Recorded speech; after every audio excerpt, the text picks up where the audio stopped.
Olá, turmas do segundo ano da EJA. Aqui é a professora Mariana. Estou fazendo esse vídeo para comentar a correção das atividades sobre evolução, primeiras atividades que vocês fizeram nessa modalidade à distância comigo.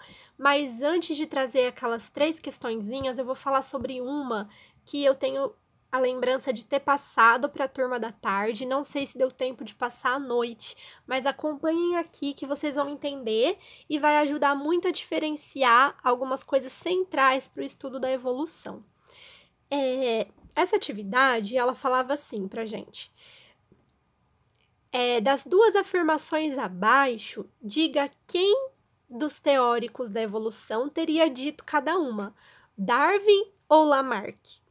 Então, a gente tem 2 afirmações aqui. O gafanhoto é verde porque vive na grama e o gafanhoto vive na grama porque é verde. Tem uma pequena diferença entre elas, mas eu sugiro quem não fez, quem não refletiu, dá um pause aqui, tenta fazer, pega o caderno, lembra lá do Darwin e do Lamarck e tente fazer essa atividade antes de seguir o vídeo, porque aqui agora já vou dar a resposta. Estamos aqui para isso, né?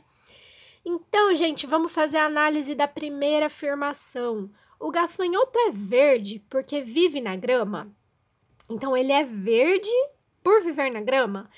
Percebam que aí, ó, é legal a gente ver essa situação de causa, essa relação, né, de causa e consequência. A causa dele ser verde é viver no ambiente da grama, né? Então, vocês percebam que aqui traz a característica dele e o ambiente onde ele vive. Verde é a característica e ela é a causa ou a consequência dele viver na grama, né? É o que está invertido nessas 2 frases. Nessa primeira, a gente tem, então, que ele ser verde é a consequência dele viver na grama. Ele é verde pela causa da grama, né? Ser verde também. Porque aqui tem aquela questão da camuflagem que a gente pode imaginar, né? Bom, ele sendo verde, vivendo na grama que é verde, ele está camuflado, ele tem menos chances de ser comido por um predador e assim ele vai poder deixar a característica verde para futuras gerações, porque ele vai ter chances não só de sobreviver nesse ambiente, mas também de se reproduzir e deixar gafanhotinhos verdes ali. Diferente de um gafanhoto verde que escolhesse viver no tronco de uma árvore marrom, ali ele teria mais chances de ser predado.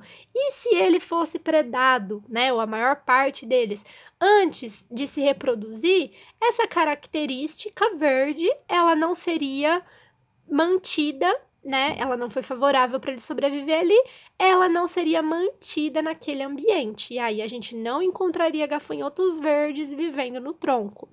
É claro, gente, que existem uma série de estratégias de sobrevivência que permite com que haja uma variedade de cores de gafanhotos, de insetos no geral, tá? Aqui a gente está trabalhando com apenas uma para ter um exemplo mais claro para a gente conseguir pensar sobre a evolução, tá?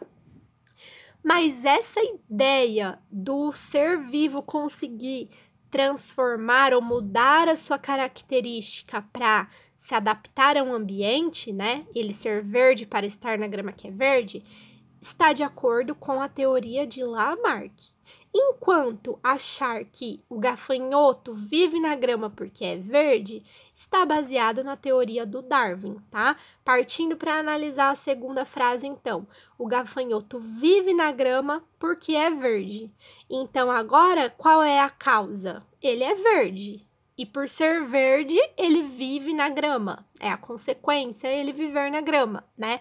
Para Darwin, então, o gafanhoto já é verde, ele tem isso como sua característica, que depois a gente vai descobrir que é a genética que está por trás do surgimento dessa característica, né? É sempre a genética, os nossos DNAs que determinam as características físicas que a gente expressa. E por ser verde, isso favorece com que ele consiga viver na grama, que também é verde, também pela questão da camuflagem, tá? Interessante aqui é a gente perceber como o ser vivo está em relação ao ambiente. O ambiente é um fator importante na teoria dos dois, tá? Só que para o Lamarck, o ambiente é um fator que modifica as espécies. Então, para se adaptar, o animal ele teria a consciência, a intenção de realizar uma mudança física em seu organismo, tá? A gente sabe que não é assim, né? Já dei alguns exemplos em aula. Imagine que, vamos pegar esse fato, né? Que é que o planeta está aquecendo. E imagine que, agora partindo para a imaginação, que daqui a alguns anos o planeta esquente muito, tá? E seria um modo de pensar lamarquista achar que a gente vai transformar nossa capacidade de sobreviver em temperaturas altas para conseguir se adaptar e continuar existindo, tá? Pelo contrário, o que a gente vê acontecendo já atualmente em algumas regiões do planeta, já existem pessoas e populações morrendo pelo calor, pelo extremo calor, né? Então, tem essa diferença. Para o Darwin, o ambiente é o fator que vai selecionar características que aparecem, né? E que são vantajosas para a sobrevivência e para a reprodução dos seres vivos, tá? Agora sim, gente, vamos passar então para a primeira pergunta que eu passei de atividades para vocês. Ela falava assim, né, para vocês fazerem um resumo que explicasse por que a evolução é um fato. E aí, gente, para poder dizer isso, a primeira coisa que teria que ser feita é saber o que é evolução. Evolução no sentido biológico, tá? Que nada mais é do que a transformação ou a mudança das espécies ao longo do tempo. Então, quem respondeu?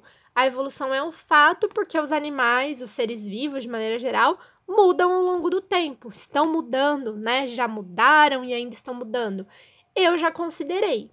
E a capacidade de observar e de provar essas mudanças também poderiam ser citadas, porque isso foi possível graças ao estudo de fósseis, análises comparativas, análises genéticas, eu não coloquei aqui, mas análises estruturais, da homologia de estruturas, ou seja, da semelhança no desenvolvimento das estruturas de espécies diferentes, a observação das mudanças genéticas e do aparecimento ou do desaparecimento de características em populações de alguma espécie ao longo do tempo também ajuda a explicar, ajuda a provar a evolução.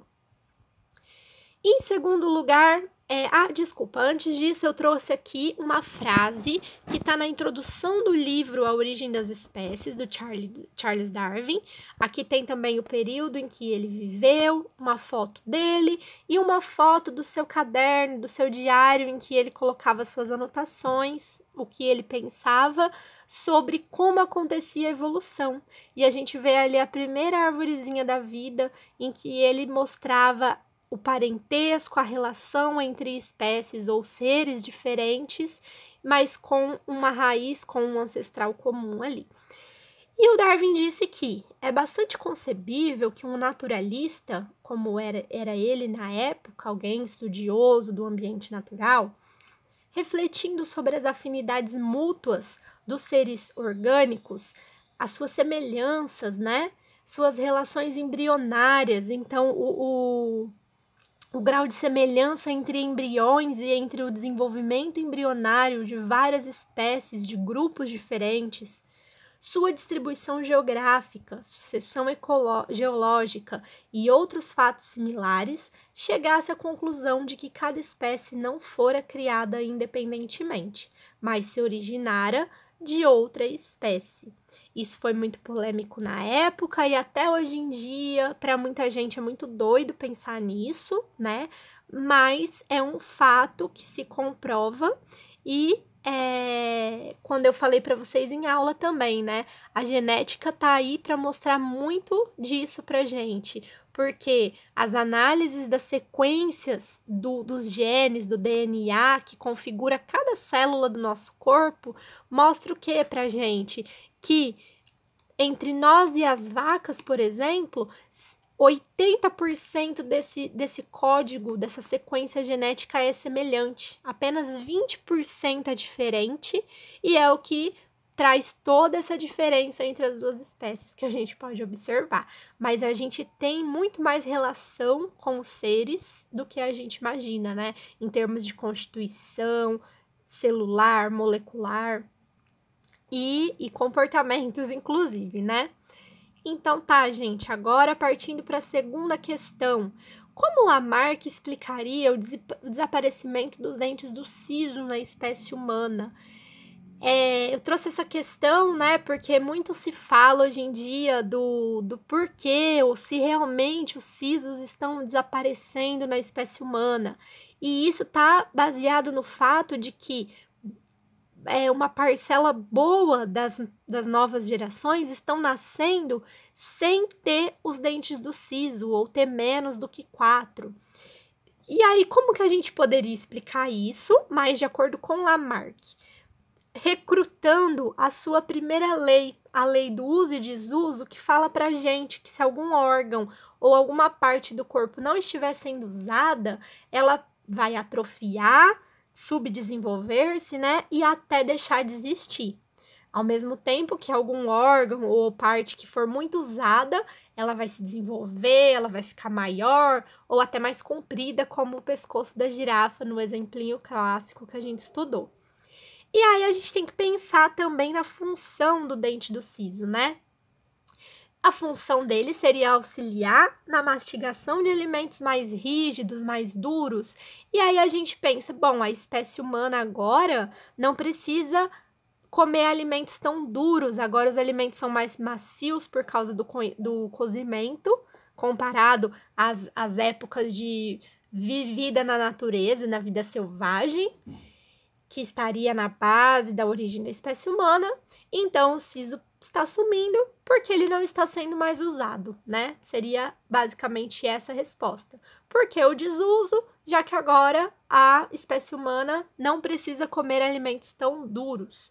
E aí a gente poderia achar que ele vai desaparecer por não ter utilidade, né? Então, se ele não precisa existir, ele não vai estar ali. Como se nós, enquanto espécie, conseguíssemos condicionar isso no corpo, né? Como se o nosso corpo tivesse consciência de não produzir aquilo que não tem uma utilidade imediata, né? Visível e concreta.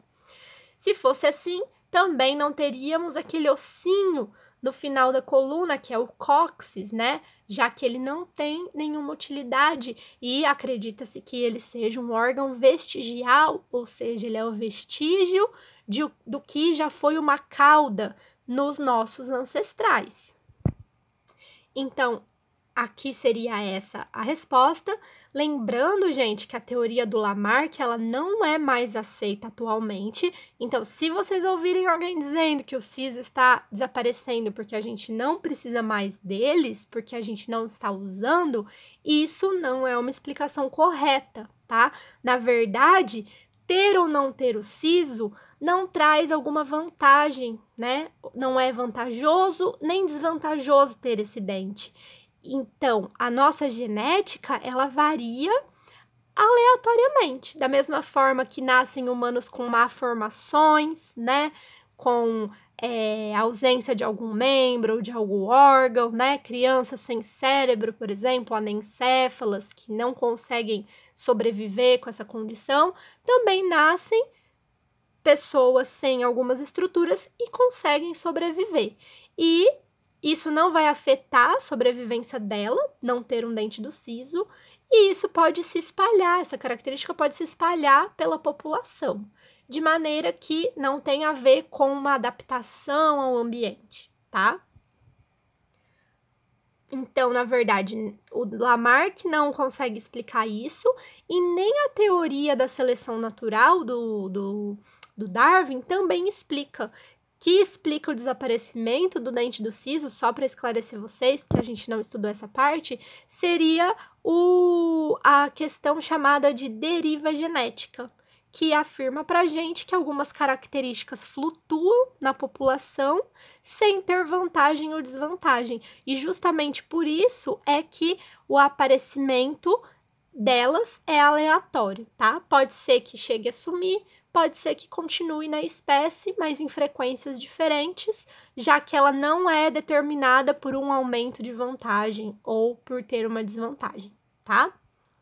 Sei que é complexo o assunto, mas com calma a gente consegue entender pelo menos algumas das diferenças básicas. E por fim, a questão número 3, explique como é possível o surgimento de uma nova espécie na natureza utilizando a teoria darwinista. Então, agora sim, a gente pensando, né, em como pode aparecer uma nova espécie na natureza. Além da teoria do Darwin, a gente também pode usar esses conhecimentos de genética, né? Mas como começaria, né? Uma das maneiras que foi explicada em aula mais simples de aparecer uma nova espécie é quando acontece um isolamento entre indivíduos, né, que compunham uma população dessa espécie. Então, essa figura, ela é engraçada porque tem um bichinho aí que a gente nem sabe qual é, né, que não existe, mas que mostra pra gente o quê? Havia uma população desse bichinho que foi separada geograficamente, espacialmente mesmo, de modo que eles não conseguissem mais ter contato. E aí, essa separação geográfica, ela pode se dar por um rio que apareceu ali no meio, por uma montanha que se elevou, por alguma situação geográfica que tenha acontecido, né? Ou até por uma migração de um dos grupos aqui que migrou para tão longe que não tem mais contato com esses que ficaram, e assim por diante. E aí, gente, a gente tem que pensar na variável do tempo. Depois de muito tempo, essas duas populações vivendo separadamente, mutações na genética das duas aconteceram, tá? E mutações diferentes aconteceram.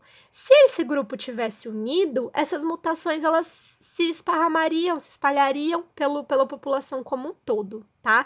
Só que por estarem separados, eles foram acumulando mutações diferentes, cada um do seu lado.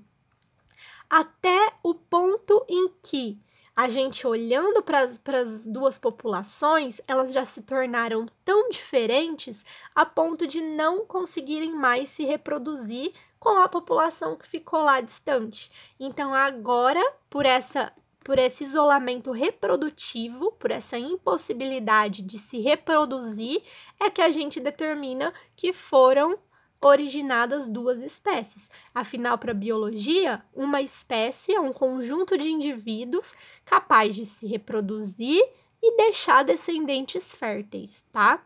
Então, tem que ter esse conhecimento também do que é uma espécie para saber como formam duas, tá? E ali, então, do lado direito a gente consegue ver, né, seres que ainda são parecidos, mas já que formam parte já que são, né, duas espécies diferentes.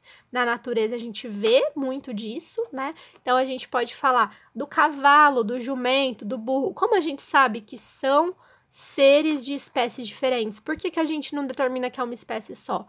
É pela até são parecidos, mas pela quantidade de diferenças genéticas e pela impossibilidade, seja de reproduzir ou até reproduz, mas deixa animais inférteis, aí então a gente classifica duas espécies separadamente. Eu espero que tenha ficado claro. Qualquer dúvida, qualquer mal-entendido, eu estou à disposição para interagir com vocês novamente e eu desejo uma boa continuidade de estudos para vocês. Um abraço e até logo!